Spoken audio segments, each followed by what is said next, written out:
అందరికీ నమస్తే అండి. ఈరోజు డాక్టర్ బిఆర్ అంబేద్కర్ కోనసీమ జిల్లా రాజోల్ నియోజకవర్గం సకినేటిపల్లి మండలం అంతర్వేదిపాలెం గ్రామంలో ఉన్నామండి. ఈరోజు ప్రత్యేకంగా ఇక్కడ రావడానికి ముఖ్య కారణం ఏంటంటే ఎడ్ల బేబీ సరోజిని గారు అనారోగ్యంతో బాధపడుతున్నారు.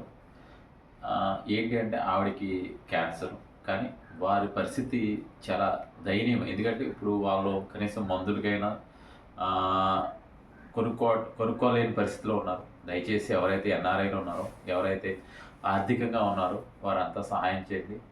ప్రతి ఒక్కరు ఒక్కొక్క రూపాయి మనం చేస్తే వాళ్ళకి సహాయం చేసినట్టు అవుతుంది. దయచేసి ఈ వీడియో చూసిన వాళ్ళందరూ కూడా దయచేసి వారికి సహాయం చేయండి. వారి కాంటాక్ట్ నెంబర్ కూడా పెడతాను. మీరు నేరుగా వచ్చి సహాయం చేసినా పర్వాలేదు. దయచేసి ఈ వీడియో చూసిన ప్రతి ఒక్కరు కూడా సహాయం చేయాలని కోరుకుంటున్నాను. Thank you.